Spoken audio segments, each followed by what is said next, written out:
Hello guys, ഇതെൻ്റെ ലൈഫിലെ ആദ്യത്തെ വോയിസ് ഓവറാണ്. എന്തെങ്കിലുമൊക്കെ തെറ്റുണ്ടെങ്കിൽ തങ്കച്ചിയെ മன்னிച്ചിടുക. അപ്പം ഞാൻ വന്നത് എന്താണെന്ന് വെച്ച് കഴിഞ്ഞാൽ, ഇന്നലെ ഞാൻ എൻ്റെ കസിൻ ബ്രദറിൻ്റെ മാരേജിന് പോയിരുന്നു. മാരേജ് ഭയങ്കര സിമ്പിൾ ആൻഡ് അടിപൊളി മാരേജ് ആയിരുന്നു. നമ്മൾ റിലേറ്റീവ്സും ഫ്രണ്ട്സൊക്കെ ആയിട്ടുള്ള ഒരു മാരേജ്. ഇതാണ് ചേട്ടാൻ്റെ ചേച്ചീൻ്റെ പേര് അജേഷ് ആൻഡ് മാളവിക.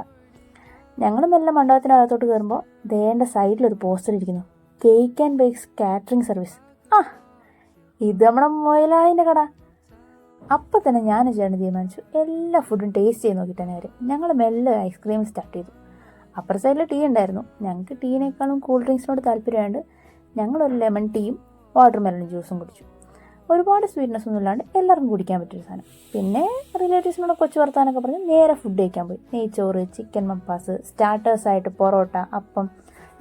ഈ നിൽക്കുന്ന സുമുഖനായ ചെറുപ്പക്കാരനാണ് നമ്മുടെ മൊയിലാളി. പിന്നെ ഞാൻ ചേട്ടന് ഫുഡ് എടുത്ത് അമ്മ വരുന്നതിന് മുമ്പേ ഞങ്ങൾ വേഗമായിരുന്നു. ഞങ്ങൾ ഫുഡ് മുഖ്യ ബിഗിലെ ടീംസാണ്. അമ്മ വന്നിട്ടാണെങ്കിൽ പോരാളി നോർമലി അങ്ങനെ ഒരു ഫുഡിനെയും നമ്പർ 1 പറയാത്തതാണ്. പുള്ളിക്കാരിക്കും ഭയങ്കര ഇഷ്ടപ്പെട്ടു. പിന്നെ അവിടെ ചെറിയ രീതിയിൽ കുറച്ച് പിള്ളേരെ ഡാൻസ്, കലാപരിപാടി, പാട്ട് പരിപാടിയൊക്കെ ആയിരുന്നു. എന്നിട്ട് ഞാനൊരു കൊച്ചു പാട്ടൊക്കെ പാടി. ഞങ്ങൾ ഫുഡ് കഴിക്കുന്ന സമയത്ത് സ്റ്റേജിൽ കേക്ക് മുറിയും തിരി കത്തിക്കലൊക്കെ ആയിരുന്നു. പക്ഷെ ഞങ്ങളുടെ ഫോക്കസ് ഫുള്ള് ഫുഡിലായിരുന്നു. ഫുഡ് കഴിച്ച് കഴിഞ്ഞപ്പോഴേക്കും ചേട്ടന് നൈറ്റ് ഡ്യൂട്ടിക്ക് കയറാൻ സമയമായി. ചേട്ടൻ പോയി. ഞങ്ങൾ പിന്നെയും കുറച്ച് റിലേറ്റീവ്സിനോടൊക്കെ സംസാരിച്ച് അവിടെ ഇവിടെയൊക്കെ നിന്ന് ഞാനും അമ്മയും കൂടെ ബസ് കയറാൻ വേണ്ടി പോയപ്പോഴേക്കും ഒളിമ്പിക്സിലെ ഗോൾഡ് മെഡൽ പോലെ ബസ് ഞങ്ങളുടെ കൈവിട്ടു. പിന്നെ ഞങ്ങൾ കുറച്ച് ദൂരം നടന്ന ഒരു ഓട്ടോയിലൊക്കെ കയറി മെല്ലെ വീട്ടിലേക്ക് പോയി. അപ്പോൾ അത്രയേ ഉള്ളൂ. Okay, by.